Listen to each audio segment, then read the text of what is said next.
เคราะห์และจะพระราชทานเพลิงศพเป็นกรณีพิเศษจากนั้นทรงเยี่ยมผู้ได้รับบาดเจ็บจำนวน4 คนพร้อมมีพระราชปฏิสันถานกับญาติผู้ได้รับบาดเจ็บต่อจากนั้นพระราชทานพระบรมราชวโรกาสให้ครอบครัวผู้เสียชีวิตจำนวน47 คนเฝ้าทูลละอองธุลีพระบาทพระราชทานกำลังใจให้เข้มแข็งมีสติต่อสู้กับความสูญเสียที่เกิดขึ้น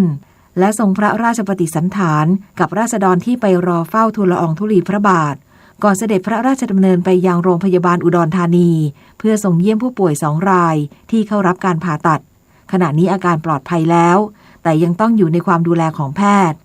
โอกาสนี้พระราชทานกระเช้าของเยี่ยมเพราะมีพระราชดำรัสพระราชทานกำลังใจแก่ทั้ง2 ครอบครัวการเสด็จพระราชดำเนินไปทรงเยี่ยมและทรงติดตามสถานการณ์ในครั้งนี้ด้วยทรงห่วงใยทรงเข้าพระราชฤทัยถึงความสูญเสียและเพื่อเป็นขวัญกำลังใจแก่ครอบครัวผู้ได้รับบาดเจ็บผู้เสียชีวิตและราษฎรชาวจังหวัดหนองบัวลำพูอย่างความซาบซึ้งในพระมหากรุณาธิคุณของทั้ง2 พระองค์อย่างหาที่สุดมิได้รัฐบาลจ่ายเงินช่วยเหลือเยียวยาผู้ได้รับผลกระทบจากเหตุโศกนาฏกรรมที่จังหวัดหนองบัวลำพูแล้วกว่า13 ล้านบาทโดยนายกรัฐมนตรีให้กำลังใจผู้บาดเจ็บและครอบครัวผู้เสียชีวิตยืนยันรัฐบาลจะดูแลอย่างดีที่สุดวันนี้พลเอกประยุทธ์จันทร์โอชานายกรัฐมนตรีและรัฐมนตรีว่าการกระทรวงกลาโหมพร้อมคณะเดินทางไปติดตามสถานการณ์และเยี่ยมให้กำลังใจผู้บาดเจ็บและครอบครัวผู้เสียชีวิตจากเหตุการณ์ความรุนแรงที่จังหวัดหนองบัวลำพูวางดอกไม้และยืนสงบนิ่งไว้อาลัยให้กับผู้เสียชีวิตด้านหน้าศูนย์พัฒนาเด็กเล็กมอบเงินช่วยเหลือของหน่วยงานภาครัฐพร้อมกล่าวแสดงความเสียใจอย่างสุดซึ้งต่อครอบครัวผู้เสียชีวิตยืนยันรัฐบาลจะดูแลอย่างดีที่สุดนายกรัฐมนตรียังเดินทางไปเยี่ยมผู้บาดเจ็บโดยขอให้สิ่งศักดิ์สิทธิ์ช่วยคุ้มครองให้หายป่วยโดยเร็วพร้อมนำความห่วงใยจากคนไทยทั้งประเทศมาเยี่ยมขอให้ทุกคนมีกำลังใจที่ดีขณะที่นายแพทย์โอภาสการกวินพงศ์ปลัดกระทรวงสาธารณสุขเปิดเผยถึงผู้บาดเจ็บว่าขณะนี้มีผู้บาดเจ็บรักษาตัวในโรงพยาบาล7 คนจำนวนนี้อยู่ในห้อง ICU 4 คนซึ่งทั้งหมดได้รับการผ่าตัดจนอาการดีขึ้นและทั้ง7 รายอาการคงที่แล้วส่วนการชันสูตรศพผู้เสียชีวิตได้ดำเนินการเสร็จสิ้นแล้วทั้ง37 รายและได้ส่งกลับไปที่โรงพยาบาลนากลางเพื่อให้ญาติรับกลับไปประกอบพิธีทางศาสนาแล้วแพทย์หญิงอัมพรเบญจพลพิทักษ์อธิบดีกรมสุขภาพจิตกล่าวว่าได้ส่งทีมเร่งด่วนเพื่อเยียวยาจิตใจหรือ MCAT ผู้ได้รับผลกระทบโดยจะดำเนินการเยียวยาครอบครัวผู้เสียชีวิตรวมทั้งสิ้น88 รายซึ่งทุกรายยังต้องเฝ้าระวังใกล้ชิดเนื่องจากยังมีความเสี่ยงสูงจากภาวะปัญหาสุขภาพจิตต้องมีการสร้างความเข้มแข็งทางใจในชุมชนโดยทีม MCAT จะติดตามดูแลช่วยเหลือและเยี่ยมบ้านอย่างใกล้ชิดพร้อมจัดตั้งศูนย์เยียวยาจิตใจในพื้นที่โดยกระจายตามจุดต่างๆเพื่อให้ผู้ได้รับผลกระทบสามารถผ่านพ้นสถานการณ์วิกฤตโดยเร็วส่วนการช่วยเหลือเยียวยาผู้ได้รับผลกระทบนายอนุชาบุรพชัยศรีรองเลขาธิการนายกรัฐมนตรีฝ่ายการเมืองปฏิบัติหน้าที่โฆษกประจำสำนักนายกรัฐมนตรีเปิดเผยว่าหน่วยงานของรัฐบาลได้เร่งให้ความช่วยเหลือเยียวยาผู้บาดเจ็บและเสียชีวิตโดยจ่ายเงินช่วยเหลือทายาทผู้เสียชีวิตแล้วรวม 13,185,555 บาททั้งนี้การช่วยเหลือดังกล่าวเป็นการให้ความช่วยเหลือในเบื้องต้นและเนื่องจากมีผู้ได้รับความเสียหายจำนวนมากคณะกรรมการกองทุนจะได้พิจารณาข้อเท็จจริงที่เกิดขึ้นและให้ความช่วยเหลือตามความเหมาะสมเพิ่มเติมต่อไป ทางรัฐบาลจะเร่งดำเนินการที่เกี่ยวข้องกับการช่วยเหลือเยียวยาผู้บาดเจ็บแล้วก็เสียชีวิตซึ่งล่าสุดนี้ก็จะมี4หน่วยงานที่ได้ดำเนินการช่วยเหลือทายาทผู้เสียชีวิตก็จะแบ่งเป็น4ส่วนแรกก็จะเป็นในส่วนที่เกี่ยวข้องกับทางด้านสำนักนายกรัฐมนตรีในส่วนที่2ก็จะเป็นกระทรวงยุติธรรมแล้วก็อาจจะมีที่เกี่ยวข้องกับทางด้านกระทรวงแรงงานตรงนี้ก็จะดูแต่ละรายไปสุดท้ายก็คือจะเป็นจากกระทรวงพัฒนาสังคมนะครับแล้วตรงนี้จะมีให้รายครอบครัวในผู้ที่สูญเสียทั้ง36รายเลยนะครับสำหรับผู้ที่มีความประสงค์จะร่วมบริจาคเงินเพื่อเป็นขวัญกำลังใจและช่วยเหลือครอบครัวผู้ประสบเหตุสามารถร่วมบริจาคได้ที่ธนาคารกรุงไทยสาขาทำเนียบรัฐบาลบัญชีเลขที่0670068950ชื่อบัญชีกองทุนเงินช่วยเหลือผู้ประสบสาธารณภัยสำนักนายกรัฐมนตรียอดเงินบริจาคสามารถนำไปลดหย่อนภาษีได้นฤมลอุดมพรรายงาน กรมชลประทานลดการระบายน้ำจากอ่างเก็บน้ำในพื้นที่ตอนบนชะลอน้ำเหนือพร้อมบริหารจัดการน้ำเข้าระบบชลประทานเหนือเขื่อนเจ้าพระยาทั้งสองฝั่งเพื่อลดผลกระทบพื้นที่ท้ายเขื่อนพร้อมติดตั้งเครื่องผลักดันน้ำเพิ่มเติมเร่งระบายน้ำท่วมขังในพื้นที่จังหวัดพระนครศรีอยุธยานายประพิตรจันมาอธิบดีกรมชลประทานเปิดเผยว่ากรมชลประทานได้เริ่มชะลอการระบายน้ำเหนือโดยการลดการระบายน้ำจากอ่างเก็บน้ำต่างๆในพื้นที่ตอนบนโดยเฉพาะเขื่อนภูมิพลและเขื่อนสิริกิติ์ได้ปิดการระบายน้ำมาตั้งแต่วันที่ 4 ตุลาคมเพื่อลดผลกระทบต่อพื้นที่ท้ายเขื่อนแต่เนื่องจากยังมีฝนตกสะสมในพื้นที่ภาคเหนือตอนล่างและภาคกลางจึงส่งผลให้มีปริมาณน้ำไหลลงสู่แม่น้ำเจ้าพระยาเพิ่มมากขึ้นทำให้มีปริมาณน้ำไหลผ่านสถานี C2 อำเภอเมืองนครสวรรค์ 3,082 ลูกบาศก์เมตรต่อวินาทีเพิ่มขึ้นจากวานนี้และปริมาณน้ำดังกล่าวจะไหลมารวมกับแม่น้ำสแกกรังและลำน้ำสาขา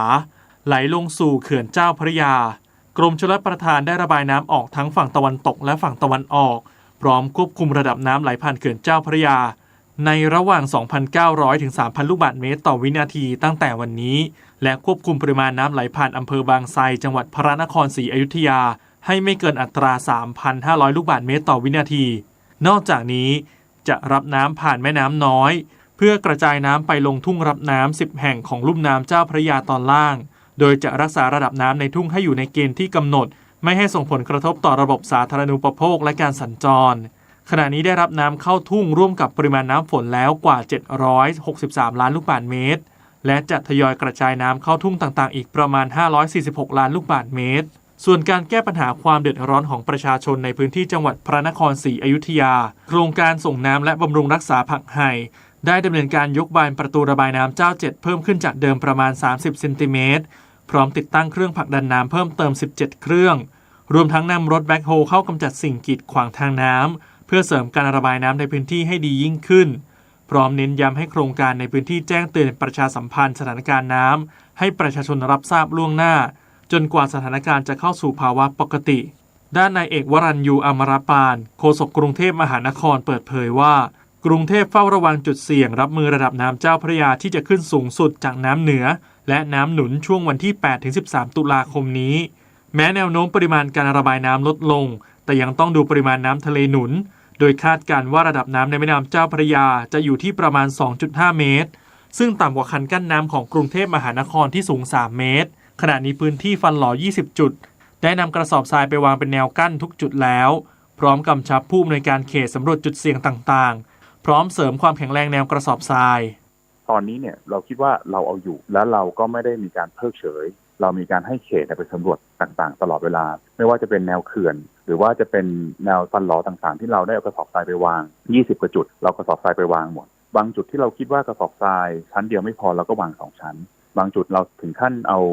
แนวไม้เนี่ยไปเสริมเพื่อให้แข็งแรงขึ้นไปดันกระสอบทรายขึ้นนะฮะแล้วก็เสริมให้กระสอบทรายเนี่ยสูงขึ้นก็เรียกได้ว่าเราพยายามอย่างเต็มที่นะครับในการดูแลไม่ให้พี่น้องประชาชนได้รับความเดือดร้อนนะครับทางนี้โฆษกกรุงเทพมหานครขอประชาชนติดตามการแจ้งเตือนจากกทมผ่านเพจ Facebook อย่างใกล้ชิดด้วยรัชตะสุขสุภชัยรายงานการไฟฟ้าฝ่ายผลิตแห่งประเทศไทยปรับการระบายน้ำจากเขื่อนตามแผนบริหารจัดการน้ำของกรมชลประทานอย่างเคร่งครัดพร้อมดูแลความมั่นคงระบบไฟฟ้าไม่ให้กระทบประชาชนนายบุญยนิตวงศ์รักมิตรผู้ว่าการไฟฟ้าฝ่ายผลิตแห่งประเทศไทยหรือกฟผ.เปิดเผยว่ากฟผ.ได้ปิดการระบายน้ำเขื่อนภูมิพลจังหวัดตากและเขื่อนสิริกิติ์จังหวัดอุตรดิตถ์เพื่อบรรเทาผลกระทบในพื้นที่ท้ายเขื่อนแม่น้ำปิงวังยมและน่านให้มีปริมาณน้ำไหลลงสู่แม่น้ำเจ้าพระยาน้อยที่สุดโดยเขื่อนทั้ง2แห่งยังสามารถรองรับปริมาณน้ำที่จะเพิ่มขึ้นตลอดฤดูฝนในช่วงเดือนตุลาคมนี้รวมกันประมาณ 6,000 ล้านลูกบาศก์เมตรขณะที่เขื่อนอุบลรัตน์จังหวัดขอนแก่นปัจจุบันมีปริมาณน้ำสูงกว่าความจุอ่างโดยได้ปรับการระบายน้ำเป็นแบบขั้นบันไดเพื่อรองรับปริมาณน้ำที่ยังไหลเข้าอ่างเก็บน้ำอย่างต่อเนื่องพร้อมคำนึงถึงผลกระทบในพื้นที่เหนือเขื่อนและท้ายเขื่อนให้น้อยที่สุดท่านี้กฟผ.ได้จัดทำแผนระบายน้ำพร้อมแจ้งประชาชนและหน่วยงานที่เกี่ยวข้องทุกจังหวัดที่ได้รับผลกระทบทราบล่วงหน้าแล้วโดยสามารถติดตามข้อมูลสถานการณ์น้ำได้ทางแอปพลิเคชัน eGAT Water และ eGAT One และยืนยันจะดูแลความมั่นคงของระบบไฟฟ้า ไม่ให้กระทบต่อประชาชนบสย.อนุมัติมาตรการเร่งด่วนช่วยผู้ประกอบการ SME ที่ได้รับผลกระทบจากอุทกภัยในพื้นที่ 25 จังหวัดนายสิทธิกร ดิเรกสุนทรกรรมการผู้จัดการทั่วไปบรรษัทประกันสินเชื่ออุตสาหกรรมขนาดย่อมหรือบสย.เปิดเผยว่าคณะกรรมการบสย.มีมติเร่งด่วนอนุมัติมาตรการพักชำระค่าธรรมเนียมการค้ำประกันสินเชื่อค่าจัดการค้ำประกันสินเชื่อและอนุมัติมาตรการช่วยลูกหนี้ที่เข้าโครงการประนอมหนี้กับบสย.ที่ได้รับผลกระทบจากอุทกภัยในพื้นที่ 25 จังหวัดเพื่อบรรเทาความเดือดร้อนผู้ประกอบการ SME พร้อมติดตามให้ความช่วยเหลือต่อเนื่องโดยเฉพาะกลุ่มเปราะบางมีผลตั้งแต่วันนี้โดยกลุ่มลูกค้าผู้ประกอบการ SME ที่บสย.ค้ำประกันสินเชื่อ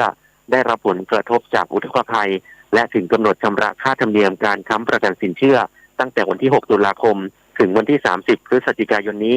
สามารถพักชำระออกไปได้อีก 6 เดือนนับจากวันถึงกำหนดชำระค่าธรรมเนียมเดิมและกลุ่มลูกหนี้ที่ประนอมหนี้กับบสย.ที่ค้างชำระไม่เกิน 3 งวดและได้รับผลกระทบจากอุทกภัยจะได้พักชำระค่างวดนานสูงสุด 6 เดือนเริ่มงวดแรกในเดือนที่อนุมัติแต่ไม่เกินเดือนธันวาคมนี้ทั้งนี้สามารถแจ้งความประสงค์ได้ตั้งแต่วันนี้ถึง 30 พฤศจิกายนนี้สอบถามรายละเอียดเพิ่มเติมได้ที่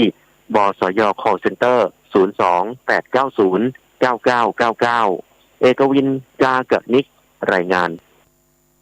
รัฐบาลสนับสนุนงบประมาณกว่า 1,000 ล้านบาทเพื่อขับเคลื่อนโครงการซอฟต์พาวเวอร์ส่งออกวัฒนธรรมความนิยมไทยสู่สากลนายอิทธิพล คุณปลื้มรัฐมนตรีว่าการกระทรวงวัฒนธรรมกล่าวว่าในปีงบประมาณ 2566 จะดำเนินโครงการเพื่อส่งเสริมซอฟต์พาวเวอร์ความนิยมไทยโดยการสนับสนุนงบประมาณจากรัฐบาลกว่า 1,000 ล้านบาทประกอบด้วยโครงการส่งเสริมอุตสาหกรรมภาพยนตร์กว่า 58 ล้านบาทโครงการพัฒนาต่อยอดทุนทางวัฒนธรรมที่มีศักยภาพ 890 ล้านบาทโครงการด้านการต่างประเทศ 19 ล้านบาทและโครงการภาพยนตร์และวิดีทัศน์เพื่อสร้างภาพลักษณ์ประเทศผ่านสื่อบันเทิง 40 ล้านบาทคาดว่าจะสร้างมูลค่าเพิ่มจากวัฒนธรรมไทยผลิตภัณฑ์ด้านวัฒนธรรมไปสู่ตลาดต่างประเทศสร้างงานสร้างรายได้กระตุ้นเศรษฐกิจผ่านองค์กรต่างๆเพื่อสภาวิชาชีพอุตสาหกรรมคอนเทนต์ซอฟต์พาวเวอร์ของไทยทำให้เกิดการระดมทุนและส่งเสริมเครือข่ายด้วยปรับข้อระเบียบและกฎหมายในด้านมาตรการสิทธิประโยชน์ทางภาษีเป็นการจูงใจผู้ประกอบการให้เกิดการลงทุนอาริชโยรายงานวันนี้มูลนิธิแพทย์อาสาสมเด็จพระศรีนครินทราบรมราชชนนีหรือพอสวออกให้บริการประชาชนในพื้นที่จังหวัดเชียงใหม่ที่หมู่ 7 บ้านห้วยต้นตองตำบลแม่ทะลบอำเภอชัยปราการจึงขอเชิญชวนประชาชนในพื้นที่ดังกล่าวไปรับบริการโดยไม่เสียค่าใช้จ่ายใดๆต่อจากนี้ไปขอเชิญรับฟังไทยคู่ฟ้ารัฐบาลส่งเสริมโครงการที่ช่วยบรรเทาภาระค่าครองชีพแก่ประชาชนโดยอนุมัติงบ422ล้านบาทให้แก่กระทรวงพาณิชย์เพื่อดำเนินโครงการพาณิชย์ลดราคาออนทัวร์ทั่วไทยซึ่งเป็นการจำหน่ายสินค้าอุปโภคบริโภคที่จำเป็นต่อการดำรงชีพในราคาประหยัดให้แก่ประชาชนทุกจังหวัดทั่วประเทศเช่นเนื้อหมูเนื้อไก่ไข่ไก่สินค้าเกษตรโดยจัดหาสินค้าจากสมาคมซัพพลายเออร์และกลุ่มเกษตรกรในพื้นที่ของแต่ละจังหวัดพร้อมจัดหาสถานที่ในการจำหน่ายสินค้าให้ประชาชนเข้าถึงได้ง่ายเช่นพื้นที่สาธารณะหรือลานอเนกประสงค์ของสำนักงานเขตการเคหะชุมชนสำนักงานพาณิชย์จังหวัดและแหล่งชุมชนที่เหมาะสมโดยมีเป้าหมายจัดงานครั้งละ3วันไม่ต่ำกว่า274ครั้งระยะเวลาดำเนินโครงการ30วันในช่วงเดือนตุลาคม2565นี้ค่ะสื่อสารภารกิจรัฐบาลกับสำนักโฆษกสำนักเลขาธิการนายกรัฐมนตรีเราจะสืบสารรักษาและต่อยอดและครองแผ่นดินโดยธรรมเพื่อประโยชน์สุขแห่งอาณาราษฎรตลอดไปพระปฐมบรมราชโองการพระบาทสมเด็จพระเจ้าอยู่หัวในพระราชพิธีบรมราชาภิเษกเมื่อวันที่4พฤษภาคมพุทธศักราช 2562 งามแผ่นดินศิลปกรรมล้ำเลอค่าด้วยปรีชาแห่งพระองค์ทรงรังสรรค์คล้ายวันประสูติเกษมเปรมอนันต์ทุกคืนวันขอทรงพระเกษมสำราญควรมิควรแล้วแต่จะโปรดเกล้ากระหม่อมฉันคณะผู้บริหารข้าราชการและเจ้าหน้าที่สถานีวิทยุกระจายเสียงแห่งประเทศไทยกรมประชาสัมพันธ์ 7:17 นาทีต่อไปเสนอข่าวต่างประเทศประธานาธิบดีวโลดิเมียร์เซเลนสกี้ผู้นำยูเครนเรียกร้องให้สหภาพยุโรปหรือ EU เพิ่มแรงกดดันต่อภาคพลังงานของรัสเซียหลังจาก EU บังคับใช้มาตรการคว่ำบาตรรัสเซียรอบที่ 8 เพื่อตอบโต้การที่รัสเซียลุกรานยูเครนประธานาธิบดีเซเลนสกี้กล่าวผ่านระบบวิดีโอคอนเฟอเรนซ์ในการประชุมสุดยอดผู้นำ EU ที่กรุงปรากของสาธารณรัฐเช็กโดยระบุว่า EU ต้องดำเนินการกดดันภาคพลังงานของรัสเซียต่อไปเนื่องจากเป็นแหล่งรายได้หลักของรัสเซียพร้อมกันนี้ยังแสดงความขอบคุณ EU ที่บังคับใช้มาตรการคว่ำบาตรรัสเซียรอบใหม่ซึ่งขยายข้อจำกัดด้านการส่งออกและนำเข้าน้ำมันของรัสเซียรวมทั้งคว่ำบาตรบุคคลหรือองค์กรที่มีส่วนเกี่ยวข้องกับการผนวกดินแดน4แคว้นของยูเครนได้แก่โดเนตส์ลูฮานส์เคอร์ซอนและซาปอริเซียเข้าเป็นส่วนหนึ่งของรัสเซียสำนักข่าวต่างประเทศรายงานว่ารัฐบาลสหรัฐบังคับใช้มาตรการคว่ำบาตรบริษัท3แห่งซึ่งมีฐานที่ตั้งอยู่ในหมู่เกาะมาแชลสิงคโปร์และไต้หวันรวมทั้งบุคคลอีก2รายที่มีส่วนสนับสนุนการขายน้ำมันผิดกฎหมายให้เกาหลีเหนือนายแอนโทนีบลิงเคนรัฐมนตรีต่างประเทศสหรัฐระบุว่าสหรัฐได้แสดงออกอย่างชัดเจนว่าจะดำเนินการตอบโต้ผู้ที่สนับสนุนการพัฒนาและส่งเสริมกองทัพเกาหลีเหนือทั้งนี้ความเคลื่อนไหวดังกล่าวมีขึ้นหลังเกาหลีเหนือทดสอบขีปนาวุธถึง6ครั้งภายในระยะเวลา12วันขณะที่เกาหลีใต้และสหรัฐดำเนินการซ้อมรบร่วมทางทะเลโดยมีเรือบรรทุกเครื่องบิน USS Ronald Reagan ของสหรัฐเข้าร่วมเพื่อตอบโต้การยิงขีปนาวุธของเกาหลีเหนือกระทรวงสาธารณสุขอินเดียเปิดเผยว่าทางการอินเดียส่งตัวอย่างของยาน้ำเชื่อมแก้ไอจำนวน4รายการที่ผลิตโดยไมเดนฟาร์มาซูติคอลบริษัทเวชภัณฑ์สัญชาติอินเดียไปตรวจสอบที่ห้องปฏิบัติการของรัฐบาลกลางหลังองค์การอนามัยโลกหรือ WHO รายงานว่ายาแก้ไอดังกล่าวมีส่วนเชื่อมโยงกับการเสียชีวิตด้วยอาการไตวายเฉียบพลันของเด็กอย่างน้อย66คนในแกมเบียทั้งนี้ผลการทดสอบเบื้องต้นของ WHO พบว่ายาน้ำเชื่อมแก้ไอทั้ง4รายการมีส่วนประกอบของสารทำละลายที่ใช้ในภาคอุตสาหกรรมพร้อมเตือนว่ามีความเป็นไปได้ที่ยาแก้ไอดังกล่าวจะแพร่กระจายไปยังพื้นที่อื่นนอกกลุ่มประเทศแอฟริกาตะวันตกแล้วสำนักข่าวต่างประเทศรายงานว่านายอเลสเบียเรสกี้นักเคลื่อนไหวด้านสิทธิมนุษยชนในเบลารุสซึ่งปัจจุบันถูกคุมขังโดยไม่มีการพิจารณาคดีรวมทั้งเมโมเรียลองค์กรด้านสิทธิมนุษยชนในรัสเซียและศูนย์เสรีภาพพลเรือนองค์กรด้านสิทธิมนุษยชนของยูเครนได้รับรางวัลโนเบลสาขาสันติภาพประจำปี 2565 เพื่อยกย่องบุคคลและองค์กรดังกล่าวซึ่งเป็นผู้ปกป้องสิทธิมนุษยชนประชาธิปไตยและการอยู่ร่วมกันอย่างสันติทั้งนี้ผู้ที่ได้รับรางวัลโนเบลสาขาสันติภาพในปีนี้จะได้รับใบประกาศเกียรติคุณเหรียญรางวัลโนเบลและเงินรางวัล10 ล้านโครนาสวีเดนหรือประมาณ34ล้านบาทโดยพิธีมอบรางวัลโนเบลจะจัดขึ้นที่กรุงสต็อกโฮล์มของสวีเดนในวันที่10ธันวาคมนี้ต่อไปรับฟังข่าวกีฬาค่ะผลฟุตบอลไทยลีกที่สนามสมโพธิเชียงใหม่700ปีบุรีรัมย์ยูไนเต็ดแชมป์เก่าชนะลำพูนวอริเออร์2-0ขึ้นมาเป็นจ่าฝูงมี20คะแนนจาก8นัดและยังไม่แพ้ทางด้านฟุตบอลชิงแชมป์เอเชียรุ่นอายุไม่เกิน17ปีรอบคัดเลือกที่ประเทศเวียดนามทีมชาติไทยชนะไต้หวัน3-1ทีมไทย U17 ชนะ2เกมติดนัดสุดท้ายแย่งกันเข้ารอบกับทีมเจ้าภาพเวียดนามวันพรุ่งนี้เวลา 19:00 น.ต่อกันที่การแข่งขันวอลเลย์บอลหญิงชิงแชมป์โลกที่ประเทศโปแลนด์รอบ16ทีมสุดท้ายทีมสาวไทยอันดับ14ของโลกต้านทานความแข็งแกร่งของทีมสาวเซอร์เบียอันดับ3ของโลกไม่ได้แพ้ไป0-3เซต23-25 17-25และ14-25ทีมสาวไทยตกรอบแล้วโดยเหลือเกมส่งท้ายพบสหรัฐอเมริกาในคืนวันนี้เวลา 20:00 น.เจ็ตสกีชิงแชมป์โลกเวิลด์ซีรีส์สนามที่2เวิลด์ไฟนอลที่เลคฮาวซูซิตี้สหรัฐอเมริกานักเจ็ตสกีไทยคว้าแชมป์โลกได้อย่างต่อเนื่องจากรุ่นเรือนั่งอาชีพจำกัดการแต่งเครื่องยนต์เพิ่มพลธีรพัฒน์พานิชเข้าที่ 1-3 โมโตคว้าแชมป์โลกได้อย่างสมบูรณ์แบบต่อด้วยรุ่นเรือนั่งกึ่งอาชีพ 1,100 ซีซีแต่งเครื่องยนต์สุภทัศน์ฟูตระกูลยอดเยี่ยมไม่แพ้กันเข้าที่ 1-3 โมโตคว้าแชมป์โลกเป็นรุ่นที่ 5 ของนักกีฬาไทยขณะที่อริยวัฒน์ล่าหีบได้รองแชมป์ลิฟกอล์ฟอินวิเทชันแนลแบงคอกชิงเงินรางวัลรวม25ล้านเหรียญสหรัฐประมาณ900ล้านบาทแข่งแบบสโตรกเพย์3วัน54หลุมไม่มีการตัดตัวที่สโตนฮิลล์จังหวัดปทุมธานีเปิดฉากมีผู้นำร่วม3คนคือยูจีโลเปสซากันล่าจากสเปน ริชาร์ดแบรนด์จากอังกฤษและเบรนเดนเกรซจากแอฟริกาใต้ทำคนละ7เบอร์ดี้ไม่เสียโบกี้มี7อันดับเท่ากันขณะที่สะดมแก้วกัญจนากับพัชระคงวัดใหม่2หนุ่มไทยประเดิมคนละ1อันดับอันดับ31เทนนิสเยาวชนรุ่นอายุไม่เกิน14ปีชิงชนะเลิศแห่งเอเชียรอบไฟนอลที่ศูนย์พัฒนากีฬาเทนนิสแห่งชาติเมืองทองธานีแชมป์ชายเดี่ยวตกเป็นของคุณานันท์พันธราธรที่หัวชนะโซมินยอกจากเกาหลีใต้6-3 และ 6-1 จากนั้นนักเทนนิสไทยได้อีกแชมป์จากหญิงคู่ณัฐรดาสกุลวงธนากับทฤตาหงส์หยกหัวชนะคู่จากอินโดนีเซีย6-2 และ 6-3 มิสเตอร์เฟรเดริกแวสเซอร์ทีมบอสของทีมอัลฟาโรมิโอทีมในระดับตำนานของวงการฟอร์มูล่าวันเข้าพบนายสันติพิรมภักดีประธานกรรมการบริหารบริษัทบุญรอดบิวเวอรี่จำกัดเพื่อขอบคุณกลางร่วมเป็นผู้สนับสนุนมาตั้งแต่ปี 2019 และได้ต่อสัญญาอีก 2 ปี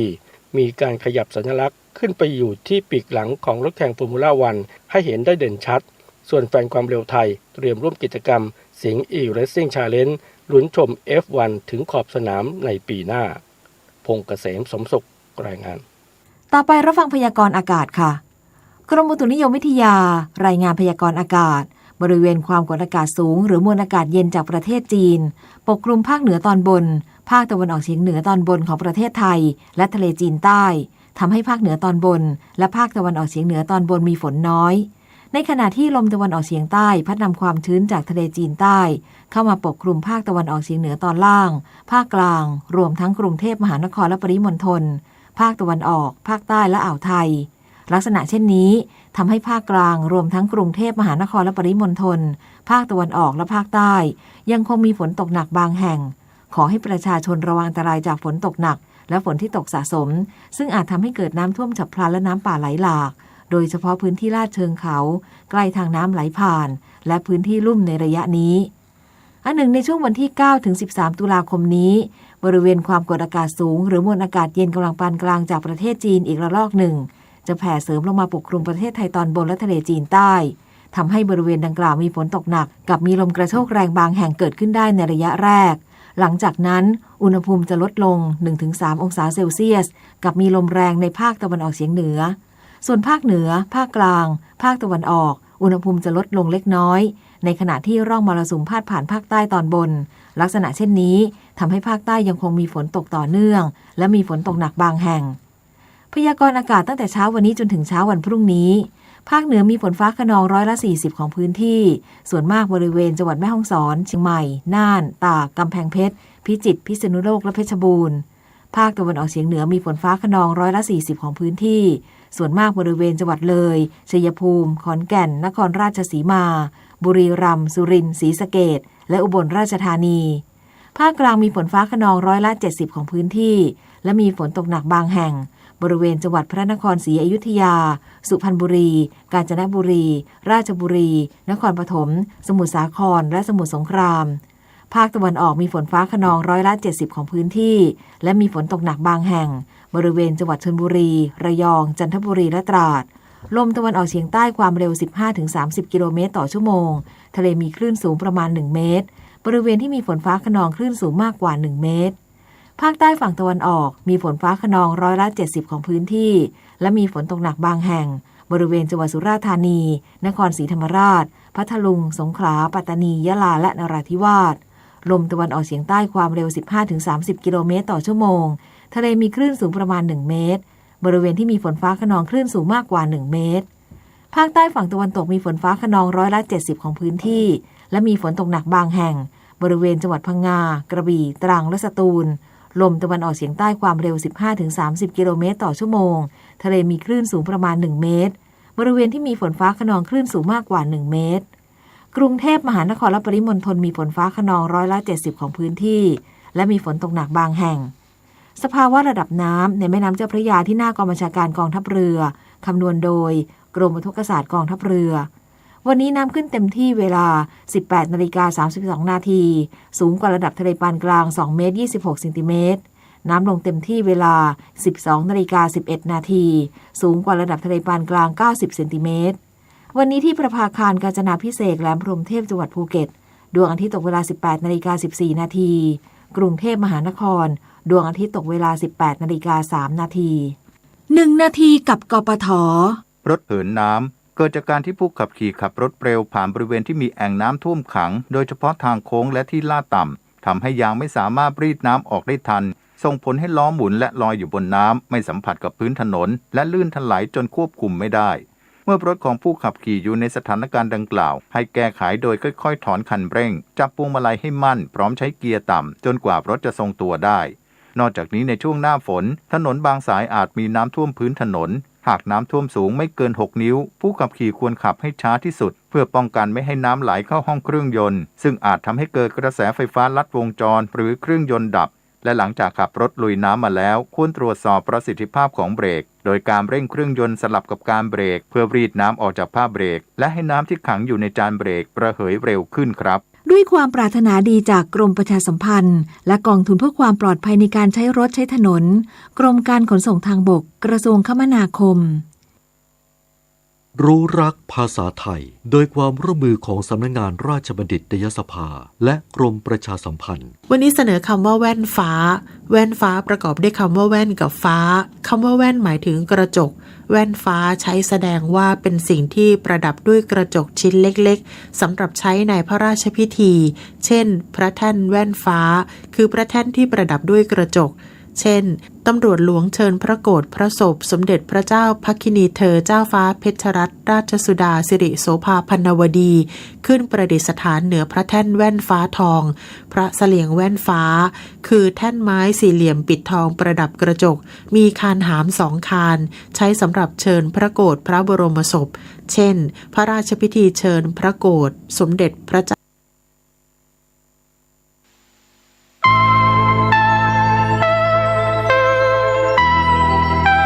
ขอเชิญร่วมทำบุญทอดกฐินและวางศิลาฤกษ์ศาลาการประเรียนณที่พักสงฆ์เหล่ามนทาหมู่ที่ 3 ตำบลดอยหลอดอำเภอดอยหลอดจังหวัดเชียงใหม่วันที่ 12